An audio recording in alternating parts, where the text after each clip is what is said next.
Join అయ్యారు. అలాగే.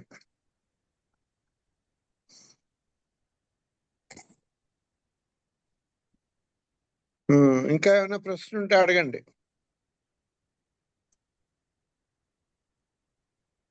ఇంకా ఎవరైనా ప్రశ్న కనుక ఉంటే అడగండి. ఆనంద్ కుమార్ గారు. సార్ నేను లాస్ట్ 4 వీక్ నుంచి మా అమ్మాయి వివాహ సందర్భంగా నేను దూరంగా ఉన్నాను. అలాగే ఈ రోజు టాపిక్ పట్ల కూడా నాకు కొంత అవగాహన లేదు. అంటే ఎగ్జాక్ట్లీ అన్నది మీరు ఏం చెప్పాలనుకుంటున్నారన్న విషయం మీద. ఇప్పుడు కూడా బయట ఉండి కొద్దిగా లేట్ గా జాయిన్ అయ్యాను. ప్రిపేర్ అయితే కాలేదు. విషయం అర్థమైంది. ఏం పర్వాలేదు. అందువల్ల నేను వ్యక్తిగతంగా ఏం అడగలేను. ఈ సెషన్ లో ఏం అడగలేనండి. అదే మన సోదరులు ఉన్నారు ఇంకాను. అయ్యో బోల్డ్ మంది. అలాగే అలాగే.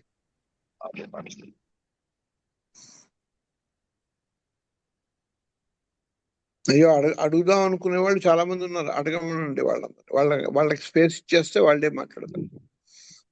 వన్ సైడెడ్ గా నేను మాట్లాడకుండా వాళ్ళు కూడా ఇన్వాల్వ్ చేద్దాం అనే ఉద్దేశంతో నేను వాళ్ళని కొంచెంగా చెప్పాక వాళ్ళకి ఒక ఐడియా వస్తుంది. లాస్ట్ టైం మీరు కొంచెం చెప్పారు కదా, నిత్య జీవితానికి టచ్ అవుతూ అలాగా చెప్తూ ఉంటే వీళ్ళకి ఐడియాస్ వస్తాయి అడిగే. అలాగే. సెకండ్ సెషన్ మొత్తం కూడా క్వశ్చన్ అండ్ ఇంటరాక్షన్ కోసం ఉన్నదేనండి. అవును అవును. లక్ష్మి గారు లక్ష్మి గారు మీ మెంబర్స్ ఎవరికైనా అడిగించమనండి. అడగండి.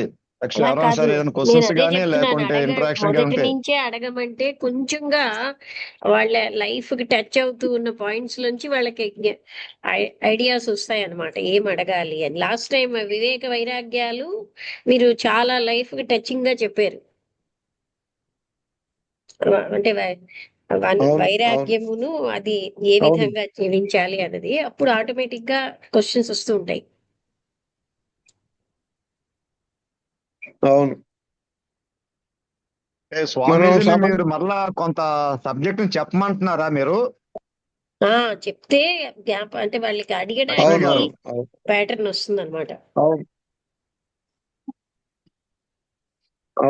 సెకండ్ సెషన్ లో కూడా కొంత సబ్జెక్ట్ ని చెప్పమంటున్నారు. అదే కదా మీరు అడుగుతున్నది, రిక్వెస్ట్ చేస్తున్నది. ఓకే అండి. అదే మనం అనుష్ఠాన వేదాంతంలో నిత్య జీవితంలో ఆధ్యాత్మిక జీవితాన్ని జీవిస్తున్నప్పుడు కానీ, మతపరమైన జీవితాన్ని జీవిస్తున్నప్పుడు కానీ వచ్చే సామాన్యంగా మనం ఎదుర్కొనే సమస్యలు, సందేహాలు, అంటే చిక్కుముళ్ళు లాంటివి ఉంటాయి. ఆధ్యాత్మిక జీవితంలో సామాన్యంగా వీఆర్ స్పిరిచువల్ అంటే ఏమిటి స్పిరిచువల్? అదేమి కంటికి కనపడేదా? లేకపోతే మనస్సు ద్వారా ఏమైనా తెలుసుకోగలుగుతామో? మనం ప్రయాణంలో మనం ముందుకెళ్తున్నామో వెనకెళ్తున్నామో తెలియదు. ఒకప్పుడు జీవితంలో ఆటుపోట్లు, లేకపోతే సమస్యలు, స్ట్రగుల్స్ చాలా వస్తుంటాయి. ఇవేమి రాకుండా స్మూత్ సైలింగ్ కాదు స్పిరిచువల్ లైఫ్. స్పిరిచువల్ లైఫ్ ఏదో ఇప్పుడు మనం కూర్చుని ఈవినింగ్ జూమ్ క్లాసులు అటెండ్ అవుతున్నప్పుడు ఉన్నంత ఈజీగా ఏమి ఉండదు. స్పిరిచువల్ లైఫ్లో పెను తుఫాన్లు వస్తాయి, అప్పుడప్పుడు బాంబులు పేలుతూ ఉంటాయి, అప్పుడప్పుడు టెర్రరిస్టులు వస్తూ ఉంటారు. జీవితంలో ఎన్ని రకాల సమస్యలు ఉండొచ్చో అన్ని రకాలుగాను కూడా మన జీవితం ఉంటుంది. అయితే ఆ జీవితం అన్ని రకాల సమస్యలతో, అన్ని రకాల అప్స్ అండ్ డౌన్స్తో ఉన్నప్పుడు మన యొక్క మానసిక స్థైర్యం, మన మానసిక దృఢత్వము, చిత్తం యొక్క ఏకాగ్రత, లేదా ఆధ్యాత్మిక జీవనం యొక్క బలము ఎంతవరకు మనకు తోడ్పడుతున్నాయి? లేకపోతే పెనుగాలి తుఫానుకు వచ్చినప్పుడు విలవిల్లాడిపోతాం. అలాంటి సమస్యలు వచ్చినప్పుడు మనం నిలబడగలుగుతున్నామా? మనలో ఓర్పు, శాంతి, సహనము, అలాగే కిందటిసారి మనం డిస్కస్ చేస్తున్నట్టుగా వివేకం పనిచేస్తుందా లేదా? అలాగే మనం వైరాగ్యం మనలో ఎంతవరకు ఉంది?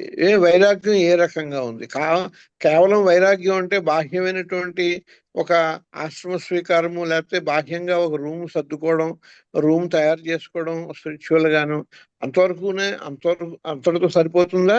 లేకపోతే మన జీవితం యొక్క మొత్తం అంతా కూడా ఆధ్యాత్మిక పరివర్తనము ద్వారా, అంటే ఒక ట్రాన్స్ఫార్మేషన్, మన యొక్క ఆలోచన విధానము, మన యొక్క చేతలు, మన యొక్క నడక, మన యొక్క నడత, అంటే బిహేవియరల్ ప్యాటర్న్, యాటిట్యూడ్, మొత్తం అంతట్లోనూ కూడా టోటల్ ట్రాన్స్ఫార్మేషన్ రావడమే జీవితంలో జరిగే ఆధ్యాత్మిక జీవనానికి సంబంధించిన ఎదుగుదల.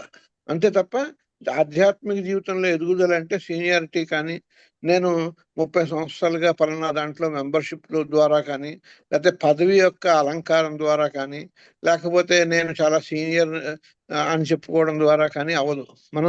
మనలో వచ్చినటువంటి మార్పు మన హృదయపు లోతుల్లోంచి మనకి అహింస, శాంతి, సహనము, ప్రేమ, ఇతరుల పట్ల మనం చూపించే కరుణ, ఈ స్థాయిల్లో చాలా మార్పులు జరుగుతున్నాయా లేదా? ఇది అవగాహన ఎవరు చేసుకుంటారు? ఎవరికి వాళ్లే చేసుకోవాలి, ఎవరికి వాళ్లే పరీక్ష పెట్టుకోవాలి. ఇక్కడ అవుట్ సైడర్ ఎవడూ లేడు.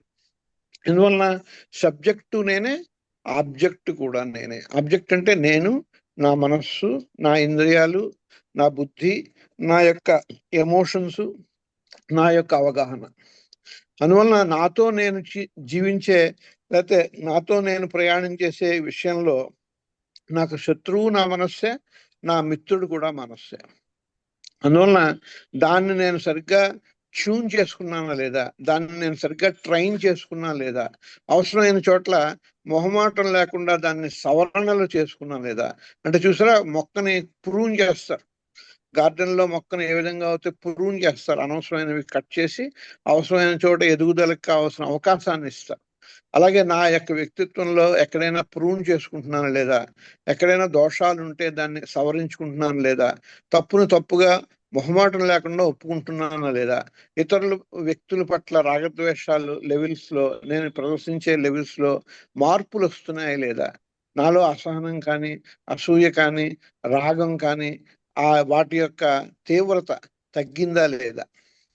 పూర్తిగా పోకపోవచ్చు, కానీ తగ్గిందా లేదా, వాటి యొక్క సాంద్రత, వాటి యొక్క డెప్త్, వాటి యొక్క ఇన్ఫ్లుయెన్స్ నా మనస్సు మీద తగ్గిందా లేదా.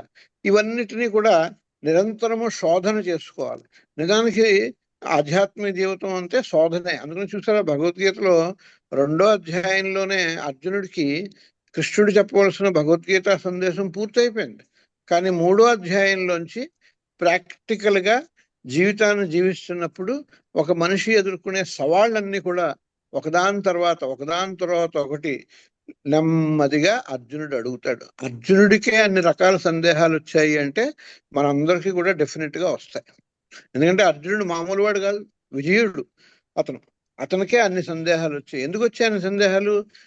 నడుస్తున్న వాడికే నడకలో ఉన్న ఇబ్బందులు అన్నీ తెలుస్తాయి. One who wax only can learn walking. Walk the walk అని నడుస్తున్నప్పుడే నడక తెలుస్తుంది. అలాగే నడుస్తున్నప్పుడే తప్పటడుగులు కూడా తెలుస్తాయి. ఆ నడుస్తున్నప్పుడు వచ్చే పొరపాట్లు కూడా తెలుస్తాయి. నడవకుండా కేవలం ఒక చోట కూర్చుని కబుర్లు చెప్తే నడక గురించి ఎప్పుడూ తెలియదు. అలాగే జీవితము, ఆధ్యాత్మిక జీవనం యొక్క నడక, మన ఆధ్యాత్మిక జీవితంలో ప్రయాణం చేస్తున్నప్పుడే దాంట్లో ఉన్న లోటుపాట్లు, కష్ట నష్టాలు, సుఖదుఖాలు, అప్స్ అండ్ డౌన్స్ కూడా బాగా తెలుస్తాయి. ఇప్పుడు నేను ఉపయోగించిన పదాలు ఏవి కూడా నేను మీతో ప్రిపేర్ అయ్యంట్లా, కానీ ఒక 30-40 years కనుక మనం జీవిస్తే స్పిరిచువల్ లైఫ్ అన్నీ మనకు తెలుస్తాయి. దీంట్లో ఎవరు గొప్ప కాదు, తక్కువ కాదు. అది ఆ అనుభవమే పాఠాలు నేర్పుతుంది. ఏ అనుభవం? ఆధ్యాత్మిక జీవితం యొక్క అనుభవం. అంటే ఏ రకమైన అనుభవం అంటే, ఆధ్యాత్మిక ప్రయాణం చేస్తున్నప్పుడు అన్ని రకాల ఛాలెంజెస్ వచ్చినప్పుడు వాటిని ఫేస్ చేసుకుంటూ మనం ముందుకు నడుస్తూ ఉండడమే పెర్సిస్టెంట్ స్పిరిచువల్ ప్రాక్టికల్ లైఫ్. దాన్నే ప్రాక్టికల్ స్పిరిచువాలిటీ అంటారు. సో దీంట్లో అవసరమైనవేవి, అనవసరమైనవేవి, ఆ విషయాన్ని పూర్తిగా అవగాహన ఎప్పటికప్పుడు తెలుసుకోవడమే వివేకం. ఎప్పటికప్పుడు తెలుసుకుంటున్నప్పుడు అవసరమైన వాటిని ఉంచుకుని అనవసరమైన వాటిని త్రోసి రాజడమే వైరాగ్యం. వైరాగ్యం అంటే కేవలం ఇక్కడ ఒక వస్తువును వదిలేయడం, ఒక లైఫ్ స్టైల్ని పట్టుకోవడం కాదు. అనవసరమైన వాటిని అన్నిటినీ దూరంగా పెట్టుకుని అవసరమైన వాటిని పెట్టుకోవాలి. అవసరమైన పర్స్యూటు, అవసరమైన వస్తువులు, అవసరమైనటువంటి గోల్స్ పెట్టుకోవాలి. ఇది స్పిరిచువల్ లైఫ్లో నిరంతరము చేసుకునే వ్యవసాయం. ఆ వ్యవసాయం నిరంతరం చేస్తూ ఉండాలి. భూమిని ఏ విధంగా అయితే దున్నుతూ ఉండాలో అదేవిధంగా మన మనస్సుని నిరంతరము దున్నుతూ ఉండాలి. మనస్సుని వ్యవసాయం చేస్తూ ఉండాలి. మనస్సును ఎప్పుడు కూడా నమ్మకూడదు. మనస్సు మన యొక్క instrument. Mind is a great instrument, great servant, but very bad master. సామాన్యంగా మనస్సుకి బానిసలు అవుతూ ఉంటారు అందరూ. మనస్సుకు బానిస అవ్వకుండా మనస్సుకి యజమానిగా అవ్వడమే ఆధ్యాత్మిక జీవితంలో తొలిమెట్టు, ఒక రకంగా చెప్పాలంటే ఆఖరి మెట్టు కూడా అదే. The first step is the last step అన్నారు. అంటే అలా ఎందుకన్నారు అంటే కరెక్ట్ యాటిట్యూడ్తో కనుక సరైన డెసిషన్ తీసుకుని సరైన మైండ్ని నా ఇన్స్ట్రుమెంట్గా పెట్టుకుంటే అది ఫస్ట్ స్టెప్, అదే లాస్ట్ స్టెప్ కూడా. సరైన డైరెక్షన్లో సరైన దారిలో ఎప్పుడైతే నా ప్రయాణం మొదలు పెడితే అదంతటా అదే గమ్యస్థానాన్ని తీసుకెళ్తుంది. సో ఆ రకమైన ప్రాక్టికల్ స్పిరిచువల్ లైఫ్లో వచ్చే ఛాలెంజెస్ గురించి మనం ఈరోజు టాపిక్ని పెట్టుకున్నాం. ఈ రకమైనటువంటి ఒక బ్రీఫ్ ఇన్పుట్స్తో మిమ్మల్ని అందరినీ మళ్ళీ దీంట్లో ఇన్వాల్వ్ అవ్వమని కోరుకుంటూ మీరు మళ్ళీ మాట్లాడండి. మీరు ఎవరైనా దీంట్లో ఇన్వాల్వ్ అయితే మీకే తెలుస్తాయి ప్రాక్టికల్ లైఫ్. ఎందుకంటే మీరేమీ ఉట్టిన స్పిరిచువల్ లైఫ్ గడపట్లేదు, సీరియస్గా స్పిరిచువల్ లైఫ్ గడుపుతున్నారు. తెలియదు అనే మాట మాత్రం అనుకోకండి, తెలుసు మీకు. చెప్పండి. నమస్తే అండి, నా పేరు రమణ. నేను థియోసాఫికల్ సొసైటీలో మెంబర్ని. ఓకే. ఏ లాడ్జి అండి రమణ గారు మీరు ఏ లాడ్జి మెంబర్ అండి? వైవస్వత మను లాడ్జ్. ఓకే, సంతోషం. అడగండి రమణ గారు. అంటే స్వామీజీ, ఈ అంటే ఎక్కువగా ఆధ్యాత్మిక ప్రయాణం చేస్తున్నప్పుడు కష్టాల యొక్క తీవ్రత పెరుగుతుంది. అది ఎందువల్ల అనేది ఒక డౌట్ స్వామీజీ నాకు. ఇంకా స్పష్టంగా ఏమైనా చెప్పగలరా?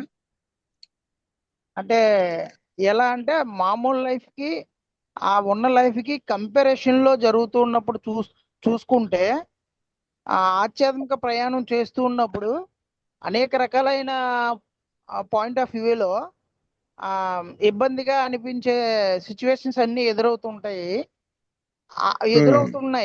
అలాంటి స్థితి ఎందువల్ల అనేది నాకు సరిగ్గా అవగాహన అవ్వట్లేదు.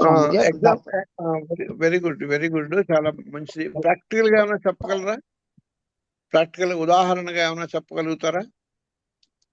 అంటే ఉదాహరణగా అంటే ఇప్పుడు ఒక ఫైనాన్షియల్ అనుకోండి, లేకపోతే అలా ఏదైనా స్వామీజీ. అంటే వచ్చే ప్రయాణంలో ఇద్దరు లేకపోతే కుటుంబ సభ్యుల దగ్గరే కదా.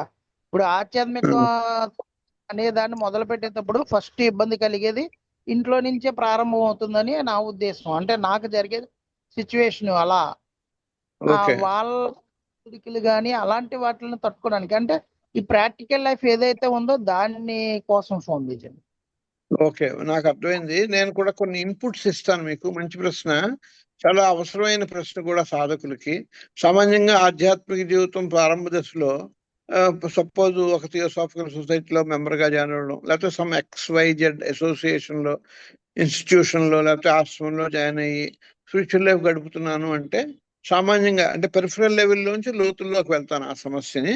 మీకే ఆపాదించుకోకండి, మీ యొక్క సమస్య దాంట్లో ఉండొచ్చు, ఉండకపోవచ్చు. కానీ జనరల్గా వచ్చే ప్రాబ్లమ్స్ని నాకు తెలుసున్నంతలో నేను డీల్ చేయడానికి ట్రై చేస్తాను. ఇప్పుడు సామాన్యంగా పలానా వాడు ఒక వ్యక్తి ఒక దాంట్లో ఒక ఇన్స్టిట్యూషన్లోనో, ఒక సొసైటీలోనో, ఒక ఆశ్రమంలోనో కొత్తగా మెంబర్గా జాయిన్ అయ్యాడు అంటే ఆ కుటుంబం యొక్క నేపథ్యం ఎలా ఉందో దాన్ని బట్టి ఆ మిగతా భార్యా పిల్లలు లేకపోతే తల్లిదండ్రులు, ఆ కుటుంబంలో ఉన్న మిగతా మెంబర్స్ దానికి మీద రియాక్షన్స్ ఉంటాయి. సామాన్యంగా మనం అసహజంగా, అనూహ్యంగా, వాళ్ళకి ఊహకి అతీతంగా, జుగుప్సాకరంగా ఉండేటట్లుగా, ఆశ్చర్యకరంగా ఉండేటట్లుగా మనం ఏదైనా మార్పులు చేర్పులు మన వ్యక్తిగత జీవితంలో ఉన్నట్లయితే వాళ్ళ ముందు అంత సడన్ గా ప్రదర్శించకూడదు, చెప్పకూడదు, నెమ్మదిగా చెప్పాలి.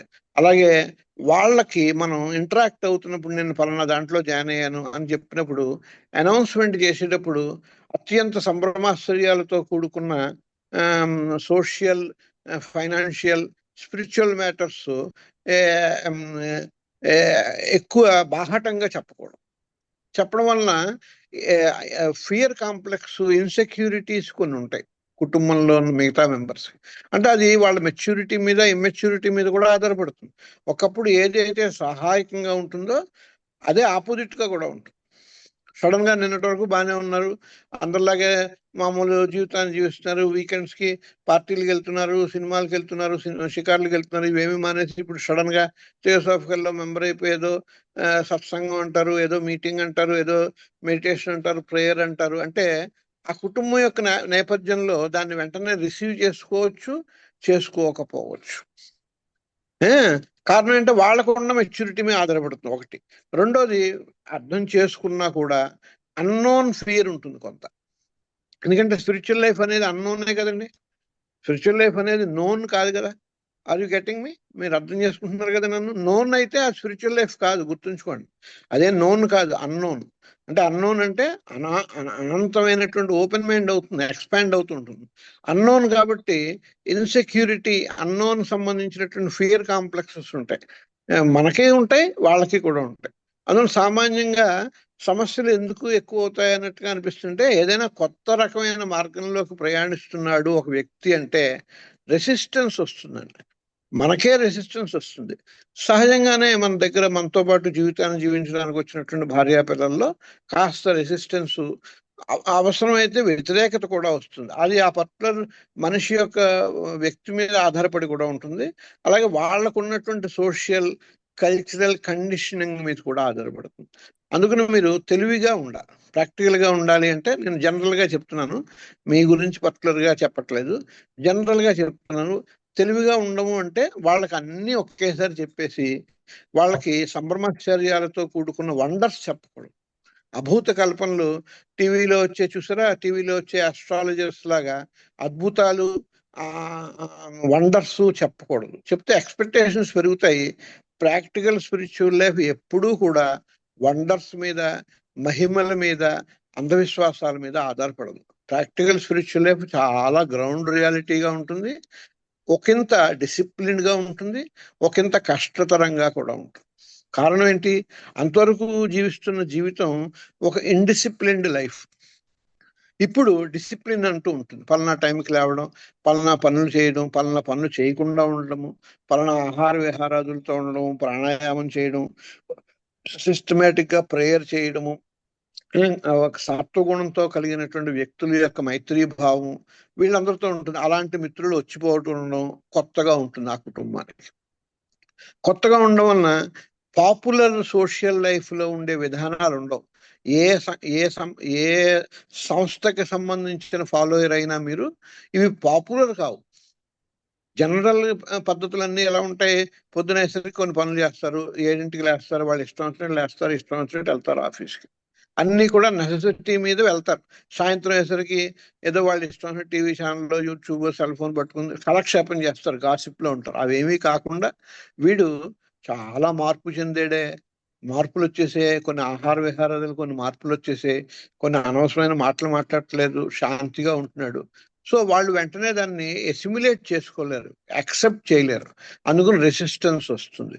వాటిని మీరు నెమ్మదిగా పరిచయం చేయాలి తప్ప దాన్ని మీరు తెలివిగా ఉండాలి. అంటే కన్నింగ్గా ఉండక్కర్లేదు, తెలివిగా ఉండాలి.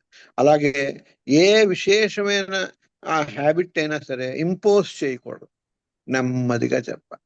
పాపులర్ రిలీజియస్ స్పిరిచువాలిటీ అంటే ఏంటంటే, చూడండి, కార్తీక మాసం వస్తే అందరిలాగే నదీ స్నానంకి వెళ్ళడం, ఒత్తులు దీపం పెట్టడం, లేకపోతే ఏదో పూజలు చేయడం, అయ్యప్ప డ్రెస్ చేసుకోవడం, అలాంటిది. కానీ మీరు చేసే ఆధ్యాత్మిక మార్గంలో థియోసఫీ కానీ, పిల్గ్రిమేజ్ కానీ, ఆశ్రమం కానీ డిసిప్లిన్తో కూడుకున్నది.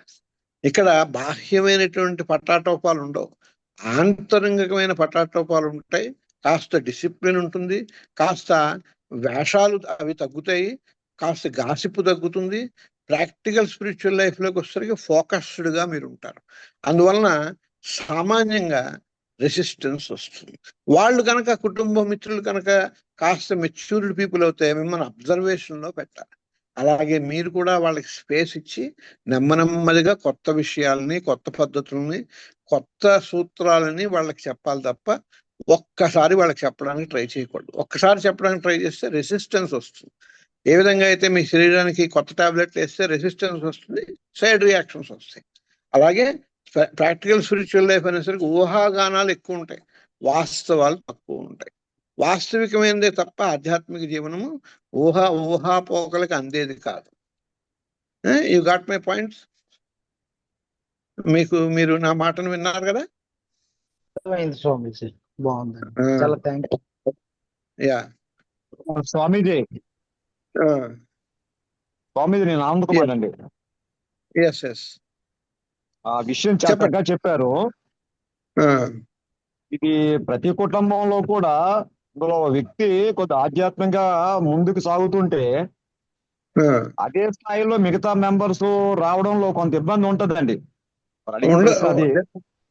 డెఫినెట్ గా ఉంటుంది, అలాగే డెఫినెట్ గా నా ఉంటుంది. దాన్ని మీరు అంగీకరించి ఉండాలి. అది సో నేను మీకు ప్రాక్టికల్ గా వస్తే నేను 1999 నుంచి మంత్రదీక్ష తీసుకున్నాను. 1999 సంవత్సరం మంత్రదీక్ష తీసుకున్నాను. శివరామ దీక్షలో అసలు పరిపూర్ణ సిద్ధాంతం అని మీరు వినే ఉంటారు. అవును, ఆ అచల సిద్ధాంతం. ఆ అసలు సిద్ధాంతం అది శివరామ దీక్ష వారి పీఠం స్థాపించారు. ఆయన పేరు అవును. మీద అచల సిద్ధాంతం అనేది ఉంది. అవును ఇది ఆల్మోస్ట్ ఆల్ శంకరాచార్యుల వారి అద్వైతం దగ్గరగా ఉంటది. అవును అంతకంటే ఇంకేమిటంటే ఇంకంత ప్యూర్ అద్వైతమే. ద్వైతానికి ఎక్కడ అవకాశం రాలేదు. అక్కడ తీసుకున్న దగ్గర నుంచి అలా ఎదుగుతూనే ఉన్నాను నేను. ఎదుగుతుండ అంటే ముందుకు వెళ్తున్న క్రమంలో నా ఫ్యామిలీ మెంబర్స్ ఆ మేరకు నన్ను ఫాలో కాలేకపోతున్నారు. చాలా మటుకు కష్టం. అది సో దాని మీద నేను కూడా వ్యక్తిగతంగా నాతో పాటు రాలేకపోతే నేను ఫీల్ అయిన రోజులు ఉన్నాయి. ఈ ఇబ్బందులు అన్నది ప్రతి ఇంట్లో కూడా ఆల్మోస్ట్ ఆల్ ఏంటంటే అందరి తాలూకా మానసిక స్థితి కానీ ఆధ్యాత్మిక స్థితి ఒకలాగుంటే ఇబ్బందులు ఉండవు. దాన్ని కొన్ని కుటుంబాల్లో ఒకరు ముందుకెళ్తున్న క్రమంలో మిగతా వాళ్ళు ఫాలో అవడం అనేది కొంత ఇబ్బందికరమైన పరిస్థితులు ఉంటాయి. అలాగే స్పిరిచువల్ లైఫ్ లో మీరు తీసుకున్న టాపిక్ అది నాకు అసలు విషయం అయితే ఆ టాపిక్ నేను పెట్టేటప్పుడు అర్థం కాలేదు నాకు. ఇప్పుడు మీరు మాట్లాడుతున్న టాపిక్, ఇప్పుడు మీరు చెప్పిన అంశం ఏంటంటే, ఇప్పుడు మొట్టమొదటిది మీరు ఫాలో అవుతున్న సంస్థ కానీ, మీరు ఫాలో అవుతున్న విధానము, ఇన్స్టిట్యూషన్ కానీ మీకు ఎంతవరకు అవగాహన ఉందో అది చూసుకోవాలి. ఆ అవగాహన వచ్చిన తర్వాత మెచ్యూర్డ్ గా ఆ కుటుంబంలో ఉన్న మిగతా మెంబర్స్ కి అది ఇంట్రడ్యూస్ చేసేటప్పుడు కానీ, ఆ ఆచార వ్యవహారాలు చేసేటప్పుడు కానీ తెలివిగా, మంచిగా మీ యొక్క సౌశల్యాన్ని, మీలో ఉన్న ఉత్తమ గుణాలను వాళ్ళ ముందు ప్రదర్శించాలి, ఆచరణాత్మకంగా ప్రదర్శించాలి తప్ప వాక్కు రూపంలో డిమాండ్ చేస్తూ ఇంపోజ్ చేయకూడదు. ఒకటి. రెండు, తప్పనిసరి పరిస్థితుల్లో తప్ప కొన్ని ఆచార వ్యవహారాలు వాళ్ళ మీద ఇంపోజ్ చేయకూడదు. కారణం ఏంటంటే వాళ్ళ సంస్కారాలు, మీ సంస్కారాలు అన్ని సందర్భాల్లోనూ ఒకటి అవ్వాలని లేదు. కుటుంబ మిత్రులు అయినంత మాత్రాన మీ భౌతిక జీవనంలోనూ మీ మానసిక జీవితంలోనూ వాళ్ళ భాగస్వాములు తప్ప ఆధ్యాత్మిక జీవితంలో కంపల్సరీగా భాగస్వాములు అవ్వాలని ఏమీ లేదు. అందువలన ధర్మ, అర్థ, కామ, మోక్ష అనే 4 పురుషార్థాల్లో మోక్ష పురుషార్థం అనేది ఎవరికి వాళ్ళ సంస్కారం మీద ఆధారపడుతుంది. అలాగే కొన్ని ఇన్స్టిట్యూషన్స్ ఫాలో అవుతున్నప్పుడు ఆ ఇన్స్టిట్యూషన్ లో ఉండే ఆచార వ్యవహారాలకి, జనరల్ సోషల్ గా ఉండే ఆచార వ్యవహారాలకి చాలా అంతరాంతరాలు ఉంటాయి. ఆ అంతరాలు ఫాలో అవుతున్న ఆ అంతరాలు వచ్చినప్పుడు బంధువులు, మిత్రులు కానీ, ఇంట్లో మెంబర్స్ కానీ మీ యొక్క వ్యక్తిగతమైనటువంటి అలవాట్లని కొన్ని క్వశ్చన్ చేస్తారు. అది సామాన్యంగా అవి కాన్ఫ్లిక్ట్స్ కు దారి తీయకుండా మీరు తెలివిగా వాటిని రిజాల్వ్ చేయాలి. అలాగే అచల సిద్ధాంతం అని, అద్వైత సిద్ధాంతం ఇదే సుప్రీం, ఇదే అన్నిటికన్నా హైయెస్ట్ అని అవకాశం వచ్చినప్పుడల్లా, అవసరం వచ్చినా రాకపోయినా చెప్పకూడదు. చెప్తే మిగతా వాళ్ళు దాని వలన కాస్త రియాక్షన్స్ ఉంటాయి. ఎక్కడ వచ్చినా సరే మనం సామాన్యంగా చూడండి, మన మైత్రి బృందంలో కానీ, మ్యారేజ్ పార్టీలో కానీ, లేకపోతే సోషల్ ఫంక్షన్స్ లో కానీ, నేను ఇది ఫలానా ఫాలోయర్ అని మనకు తెలుసున్న విషయాన్ని ప్రేమతోనే చెప్పడానికి ప్రయత్నం చేస్తున్నా 1-2 సార్లు ఎక్కువ చెప్తే అవతల వాళ్ళు దాన్ని మిస్అండర్స్టాండ్ చేసుకుందుకు ఎక్కువ అవకాశం ఉంటుంది తప్ప అండర్స్టాండింగ్ చేసుకోవడానికి, మిమ్మల్ని అప్రిషియేట్ చేయడానికి ఉండే అవకాశాలు తక్కువ ఉంటాయి. కారణం ఏంటంటే 10 మంది ఉన్నప్పుడు 8 మంది ఒక మార్గంలో ఉంటూ ఒకళ్ళిద్దరు ఇంకో మార్గంలో ఉంటే అక్కడ సామాన్యంగా యాక్సెప్టెన్స్ ఉండదు. అక్కడ కారణం ఏంటంటే సోషల్ గ్రూప్ అది. ఆ కాంటెక్స్ట్ లో చెప్పకూడదు. 4 ఉన్న చోట అనువు కాని చోట అధికం అనరాదు. మంచి మాట అయినా సమయం, సందర్భం చూసే మనం మాట్లాడాలి. తప్పనిసరి అయితేనే మనం చెప్పాలి వాళ్ళు అడిగినప్పుడు. సోషల్ ఎటిక్వేట్ అంటారు చూసారా, అది క్లవర్ గా ఉండకూడదు కానీ తెలివిగా ఉండాలి, ఇంటెలిజెంట్ గా ఉండాలి. క్లవర్ గా ఉండక్కల్లా, ఇంటెలిజెంట్ గా ఉండాలి. మనం ఏ సిద్ధాంతాన్ని ఫాలో అవుతున్నా మన ఆచరణ ద్వారా వాళ్ళ మన ఉన్నత ఆచరణ ద్వారా వాళ్ళ మీద మనం ప్రభావాన్ని చూపించగలగాలి తప్ప మన యొక్క మాటల ద్వారా, మన యొక్క ఇంపోజిషన్ ద్వారా, మన యొక్క డామినేషన్ ద్వారా వాళ్ళ మీద మనం ఇన్ఫ్లుయెన్స్ చేయడానికి ప్రయత్నం చేయకూడదు. అణిగిమణిగి ఉండాలి. కొన్ని సందర్భాల్లో బాగా చదువుకున్నవాడు బాగా ఒదిగి ఉంటాడు అంటారు చూసారా మనలో పెద్దవాళ్ళు, ఆ రకంగా మన బిహేవియర్ ఉండాలి. అప్పుడే సోషల్ కన్వెన్షన్ లో మీరు చాలా మార్పు వచ్చిందండి. ఈ మార్పు రావడానికి కారణం ఏంటి? మీరు చాలా శాంతిగా ఉన్నారు, కాస్త ఆహ్లాదంగా, కాస్త ఓర్పుగా ఉన్నారు ఏమిటి అని 10 మంది మిత్రులు ఉంటే కనీసం ఒకళ్ళైనా అడగక మానరు. అప్పుడు అప్పుడు అడగకపోయినా ప్రైవేట్ గా అడుగుతారు. అప్పుడు మాత్రమే చెప్పాలి. సామాన్యంగా జనరల్ గ్యాదరింగ్స్ లో మనల్ని మనం ప్రకటించుకోకూడదు. స్వయం ప్రకటిత జ్ఞానిగా మనం ఉండడానికి ప్రయత్నం చేయకూడదు. స్పిరిచువాలిటీ అనేది ఒక ఫ్లాగ్ హోయిస్టింగ్ లాంటిది కాదు. ఒక రకంగా చెప్పాలంటే నేను అనే వ్యక్తిత్వం పూర్తిగా పోవడం లాంటిది.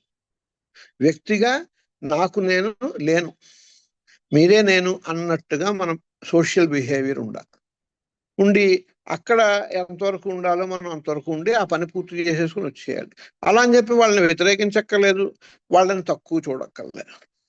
వాళ్ళలో ఉన్న డివైనిటీని మనం చూస్తాం, కానీ మన యొక్క ఆచార వ్యవహారాలు, మన యొక్క ఇంట్రెస్టులు వాళ్ళని ప్రకటించకూడదు వాళ్ళ దగ్గర. ఎందువల్లంటే అలా ప్రకటిస్తే వాళ్ళు దానికి రియాక్ట్ అవుతారు. నువ్వు అన్నావు కాబట్టి నేను ఇది అంటాను, నువ్వు అదేదో ఫాలో అవుతున్నావు అంటే నేను ఇంకో ఇది ఫాలో అవుతున్నాను అంట. ఉత్తిదే రెండు కరెక్ట్గా. మనం ఫాలో అవుతుంది భగవద్గీత, మనం ఫాలో అవుతుంది మన యొక్క ఆత్మస్వరూపాన్ని. మనం ఎవరిని అల్టిమేట్ గా మనం ఎవరిని ఫాలో అవట్లే. అంటే అలా చెప్పదగిన కొంత వ్యక్తులం కాదు, మనం గొప్ప వాళ్ళం కాదు. You got my point? ఒక స్థాయికి వచ్చిన తర్వాత అబ్బాయి ఎంతో మార్పు చెందో, నువ్వు దేనివల్ల ఫాలో అయ్యో, దేనివల్ల మార్పు చెందో మాకు కూడా చెప్పని ప్రైవేట్ గా అడుగుతారు మన మిత్రులు. అప్పుడు చెప్పచ్చు, జనరల్ గా చెప్పకూడదు. అలాగే కుటుంబంలో కూడా నెమ్మదిగా చెప్పాలి తప్ప వాళ్ళకి మన ఆచరణ ద్వారాను, మన సౌశీల్యం ద్వారా, మన ప్రేమ ద్వారా, మన యొక్క దయ ద్వారా, మైత్రి కరుణ ఏవచ అన్నట్టుగా మన బిహేవియర్ ద్వారా చెప్పాలి తప్ప మన ఆచార వ్యవహారాల ద్వారా ఎక్కువ చెప్పకూడదు. చెప్తే first action there is reaction. సామాన్యంగా రియాక్షన్స్ ఎక్కువ ఉంటాయి. సామాన్యంగా అందరూ కూడా జనరల్ ట్రెండ్ అనే ఫాలో అవుతారు. చూడండి, బర్త్డే వస్తే ఏదో ఒక పద్ధతి, అలాగే ఏదో మ్యారేజ్ వస్తే ఏదో పద్ధతి. ఆ పద్ధతికి కాస్త సంస్కరించుకుని, కాస్త దాన్ని సంస్కరించి, దాన్ని కొద్దిగా ఎడ్యుకేట్ చేసి ఒక ప్రాపర్ పద్ధతిలో కొంతమంది ఫాలో అవుతారు ఈ స్పిరిచువల్ ఫాలోయర్స్. అది మాటల ద్వారా కాకుండా చేతల ద్వారా చేస్తూ అవసరమైన మేరకు మాత్రమే వాళ్ళకి కమ్యూనికేట్ చేయాలి.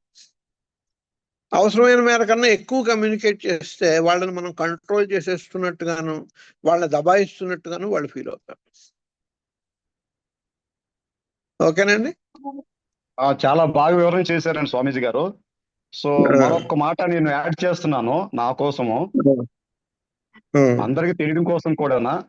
ఇప్పుడు నేను 2012లో సభ్యత్వం తీసుకున్నానండి ఈసౌ సొసైటీలో. ఓకే. నాకు ఫిబ్రవరి 2013లో వచ్చింది డిప్లొమా మెంబర్షిప్ అన్నది. అటువంటిది నేను 12 సంవత్సరాల తర్వాత మా ఫ్యామిలీ మెంబర్స్ జాయిన్ చేశానండి. 12 years తీసుకుంది మా ఫ్యామిలీ మెంబర్స్ ఆ విధంగా డ్రైవ్ చేయడానికి. నాకు గిరిజన సమాజంలోకి రావటం కోసము నాకు 12 సంవత్సరాలు పట్టింది నా ఫ్యామిలీ మెంబర్స్ ని, అంటే విషయం చెప్తున్నాను. సో దీంతో పాటు ఒక అనౌన్స్మెంట్ ఉందండి ఇక్కడ మన సభ్యులందరికీ కూడా.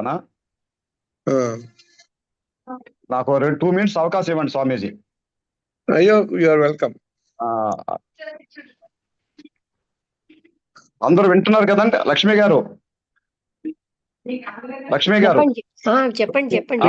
విషయం ఏంటంటే, ఇప్పుడు స్వామీజీ గారు చెప్పిన విషయమే, అంటే ఒకే మారు అందరూ జాయిన్ అవ్వడం, ఒకే లైన్ లో రావడం అన్నది ఆధ్యాత్మిక కష్టం అనేది ఎలాగుందో, అదే విధంగా మన దివ్యాన సమాజ సభ్యులందరూ కూడా దీనికి పైన అంతరంగ శాలలో చేరడం అన్నది అందరూ ఒకేసారి జరగదన్నది ఒక విషయం మనందరికి తెలిసింది కదండి. సభ్యులందరికీ తెలియజే విషయం ఏంటంటే, మన దివ్యాన సమాజంలో అంతరంగ స్థానం ఒకటి ఉందండి, ఇసోట్రిక్ స్కూల్. ఈ దివ్యాన సమాజంలో సభ్యులకి సీరియస్ గా దివ్యాన పట్ల సీరియస్ గా అవగాహన ఉన్న వాళ్ళకి అంతరంగ సాలలో చేరే అవకాశం ఉందండి. సో అందువల్ల ఏంటంటే అక్కడ కూడా ఆ మెంబర్స్ అందరినీ కాకుండా అందులో సీరియస్ గా ఉన్న వాళ్ళే ముందు జాయిన్ అవుతున్నారు. ఇప్పుడు ఆ అంతరంగ సాల జాయిన్ అవ్వమని చెప్పేసి ఒక ప్రకటన కూడా ఉందండి. లాడ్జీల్లో, వివిధ లాడ్జీల్లో ఉన్న తెలుగు రాష్ట్రాల్లో కానీ దేశం మొత్తం మీద కానీ ప్రతి సభ్యుడు కూడా దివ్యాన పట్ల, దివ్య సమాధి పట్ల సంపూర్ణ అవగాహన, సీరియస్నెస్ ఉంటే వారు వాళ్ళ లాడ్జ్ ప్రెసిడెంట్ ద్వారా అప్రోచ్ అయ్యి ఈ ఆంతరంగ సాలలో చేరడానికి ప్రయత్నం చేస్తారని చెప్పేసి నా మనవండి. దానికి 3 స్వామీజీ. సంవత్సరాలు వాళ్ళు అందులో మెంబర్ గా ఉన్నాకే చేర్చుకుంటారు. ఒక 2 సంవత్సరాలు మాత్రమే. 2 సంవత్సరాలు సీరియస్ గా 2 సంవత్సరాల్లో థియాసఫీని స్టడీ చేస్తే చాలు. సీరియస్ గా 2 years ఉంటే గుడ్ స్టాండింగ్ మెంబర్షిప్ వస్తుంది. ఆ 2 సంవత్సరాలు ఆ సీరియస్నెస్ గా ఈ థియాసఫీని స్టడీ చేసిన అందరూ కూడా ఎలిజిబుల్ మాత్రమే. నమస్తే. విషయం అర్థమైంది అనుకుంటాను అందరికీ. స్వామీజీ మీరు కంటిన్యూ చేయండి, మరొక 10 minutes టైం ఉంది. అవును. సో మనం ప్రాక్టికల్ స్పిరిచువాలిటీ గురించి మాట్లాడుకుంటున్నాం. దానికి సంబంధించిన ఇష్యూస్ కానీ, సందేహాలు కానీ, సమస్యలు కానీ ఎవరైనా ఉంటే మాట్లాడండి, మొహమాటం లేకుండా. ఎందుకంటే చాలా మంది హెజిటేట్ చేస్తారు. హెజిటేషన్ చేయకుండా మీరు పార్టిసిపేట్ చేయొచ్చు. మీరు మాట్లాడింది రైటు రాంగ్ అని మీరు మిమ్మల్ని మీరు అనలైజ్ చేసుకోకల్లా, అంత పెద్ద జడ్జిమెంట్ చేసేసుకోకల్లా. ఆధ్యాత్మిక జీవితాన్ని జీవిస్తున్నప్పుడు మనం దైనందిక జీవితంలో ఎదుర్కొనే సమస్యలు కానీ, సందేహాలు కానీ ఉంటే మీరు ఇక్కడ మొహమాట లేకుండా డిస్కస్ చేయొచ్చు. దాని గురించే మన లక్ష్మి గారు, రఘు వీళ్ళందరూ కూడా ఈ రోజు జూమ్ మీటింగ్ యొక్క టాపిక్ గా పెట్టుకున్నారు.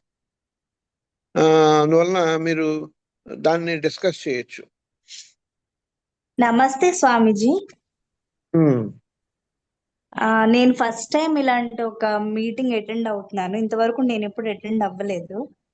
మీరు ఎవరో పరిచయం చేసుకోండి మొదట. ఏ సభ్యుడు, ఏ లాడ్జ్ మెంబరు, మీ పేరు? సార్ యాక్చువల్లీ ఏంటంటే మా హస్బెండ్ నాకు మీటింగ్ జాయిన్ అవ్వమని నాకు లింక్ సెండ్ చేశారు. తను బయటకు వెళ్ళారు అనమాట. నాకు ఇదేం తెలీదు. జస్ట్ నేను ఓపెన్ చేసి క్లాస్ అటెండ్ అవుతున్నాను. ప్రసన్న పాణి అడగండి. ప్రసన్న పాణి అవునండి, అవునండి. Very good, very good. చెప్పండి. ప్రసన్న పాణి అవునండి, బాగా తెలుసు. Is of only 28 years old అంతే. ఓకే, చెప్పండి. వాళ్ళ వయసు నేను. అందరికి నమస్కారం. ఒక చిన్న డౌట్ అండి నాకు. మీరు అంటే ప్రతి మనిషిలో గాని ప్రతి దాంట్లో ఒక డివైన్ థింగ్ చూడాలి, అప్పుడు మనం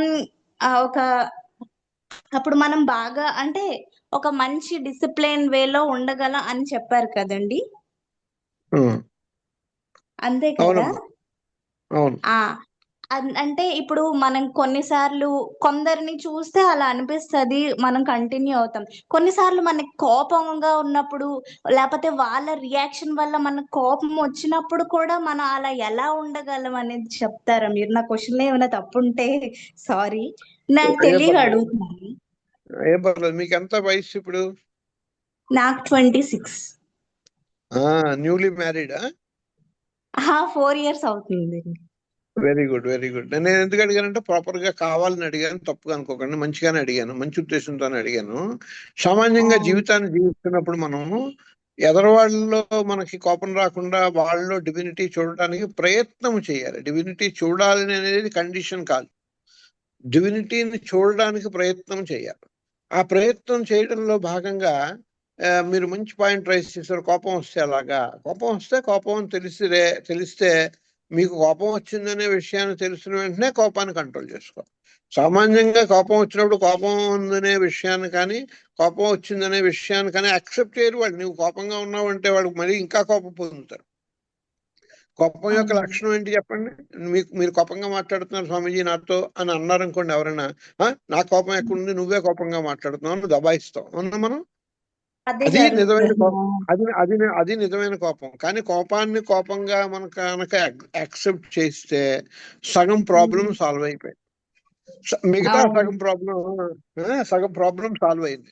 మిగతా సగాన్ని ఎలాగా పోగొట్టుకోవాలంటే, నాకు కోపం వచ్చింది అంటే నేను వేరు, కోపం వచ్చినటువంటి నా యొక్క మనస్సు నేను వేరు. అవునా? తెలుస్తుందా క్లియర్ గా? స్పేస్ వచ్చిందా లేదా? తెలుసు.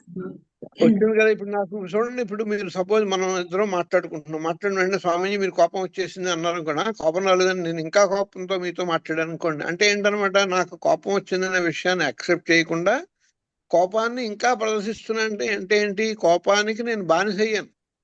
నాకు కోపానికి స్పేస్ గ్యాప్ లేదు, నేనే కోపం అయిపోయాను.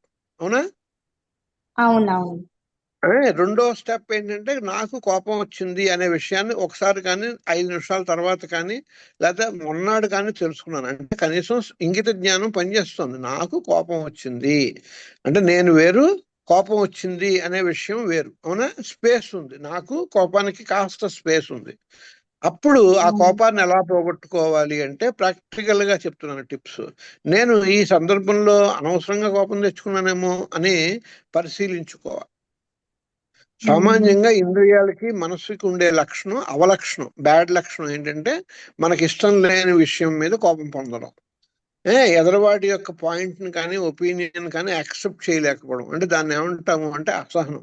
అలా కాకుండా ఒకే విషయం మీద మనం ఇప్పుడు సాయంత్రం అయింది, వెంకటేశ్వర స్వామి గుడికి వెళ్ళాలా లేదా శివుడి గుడికి వెళ్ళాలా అనే విషయం మాట్లాడుకుంటున్నారు భార్యాభర్తలు. మాట్లాడిన శివాలయంకి వెళ్తున్నారని ఒకళ్ళు, కాదు వెంకటేశ్వర స్వామి గుడికి వెళ్దాం శనివారం అని ఒకళ్ళు అన్నారు అనుకోండి. దాని మీద కోపం తెచ్చుకున్నాం అనుకోండి. పరిష్కారం ఎలా వస్తుంది చెప్పనా మీకు? ఏదైనా భగవంతుడే. అందుకని కోపం తెచ్చుకోకుండా, ఎప్పుడు మీ ఇష్టమైనా అని మాట అనకుండా, సరే అలాగే వెళ్దాం అని వాళ్ళ వైపు ప్రయాణిస్తున్నట్టుగా ప్రయాణం చేసి, వాళ్ళ యొక్క మనస్సుకి ఇష్టమైన పని చేసి ఒకసారి, ఆ తర్వాత ఎప్పుడు మీరు అనుకుంటున్న దానికే వెళ్తాం, ఒకసారి ఆ శివుడి గుడికి కూడా వెళ్దామండి అంటే ఎంత చక్కగా ఉంటుంది. You got my point. అంటే నేను ఎగ్జాంపుల్ కి చెప్పాను తప్ప నిజంగా చెప్పట్లా. అంటే ఏ పనైనా చేస్తున్నప్పుడు విషయం ఒకటే, కానీ నేను నాది, నాది నీది, నా డెసిషన్ నా ఇష్టము నీ ఇష్టం, ఈ రెండింటి మధ్య కాన్ఫ్లిక్ట్ ఉంటుంది. కానీ వ్యక్తులు బట్టి కాన్ఫ్లిక్ట్ ఉండదు. కానీ మనం ఏం చేస్తామంటే, నీ ఇష్టము నా ఇష్టానికి గొడవ పెట్టేస్తాం. అది అహంకారం యొక్క లక్షణం. అర్థమైందా? నా ఇష్టానికి మీ ఇష్టానికి తగు, అది నిజానికి నాకు మీకు కాదు తగువ. You got my point. దాన్ని తెలివితేటలుగా, అంటే ఎదిగిన మైండ్ ఏం చేస్తుందంటే, ఓకే ముందు నాది నేను కాదు, నాది కాదు, నీ ఇష్టమే నా ఇష్టం. సామాన్యంగా కుటుంబ బంధంలో అంటే ఇంటర్ పర్సనల్ రిలేషన్షిప్స్ లో ఎలా ఉండాలి అంటే, ఒక స్టెప్ మనం ముందుకెళ్ళి ఎదరవాడి యొక్క ఇష్టాన్ని ఫుల్ఫిల్ చేయడం. ఎదరవాడి యొక్క ఇష్టాన్ని ఫుల్ఫిల్, అది కరెక్ట్ అయినా రాంగ్ అయినా, కొన్ని సందర్భాల్లో, అన్ని సందర్భాల్లోనూ కాదు, ఫుల్ఫిల్ చేయడానికి ట్రై చేస్తే, మనం ఒక అడుగు ముందుకు వెళ్తే ప్రేమ ద్వారా, వాళ్ళు అప్పుడు అంగీకరించకపోయినా, వాళ్ళ అహంకారం అంగీకరించకపోయినా తప్పుని రెండోసారో మూడోసారో నాలుగోసారో ఐదోసారో అంగీకరిస్తారు. అంగీకరించక తప్పదు. ఆ విధంగానే మన తల్లులు మనల్ని జయించారు. మీకు గుర్తుందో లేదో? ఎక్కడ అహంకారానికి క్లాష్ అయింది అనుకోండి, అక్కడ కోపం అగ్నిలా పెరిగి వల్కనోలా ఎరప్ట్ అవుతుంది. ఆధునిక కాలంలో, ఆధునిక దైనందిక జీవిత ఆధ్యాత్మిక జీవనంలో మనకు వచ్చే సమస్యలకి ప్రధాన కారణం ఏంటంటే, మనుషులందరూ ప్రేమని, శాంతిని, ఆనందాన్ని కోరుకుంటారు. కానీ ఆ ఆనందాన్ని ఇంద్రియాల యొక్క సుఖంలోను, అహంకారం యొక్క సుఖంలోను చూసుకుంటారు. అక్కడ ఫెయిల్ అయిపోతారు. నా ప్రియారిటీస్ రైటే, కానీ నా యొక్క పద్ధతులు రాంగ్. నేను ఢిల్లీ వెళ్ళాలి అనుకుంటానమ్మా, కానీ వైజాగ్ వెళ్ళి ట్రైన్ ఎక్కితే వెళ్తానా ఢిల్లీ? వెళ్ళలేను కదా. లక్ష్మి గారు, అలాగే టైం సెషన్ క్లోజ్ అవుతుందండి లక్ష్మి గారు. చూస్తున్నాం, అవేర్నెస్ గా ఉన్నాం, ఎరుకులోనే ఉన్నాము. ఇంపార్టెంట్ పాయింట్ చెప్తాను. ఆ అమ్మాయికే కాదు, నేను ఈ పాయింట్ మనందరికీ కూడా ఇది చెందుతుందమ్మా. అన్ని ఇంటర్ పర్సనల్ రిలేషన్షిప్స్ లో ఎంత వయసు వాళ్ళైనా, ఎంత మెచ్యూరిటీ వాళ్ళైనా, ఎంత సీనియర్స్ అయినా, ఎంత జూనియర్స్ అయినా, సామాన్య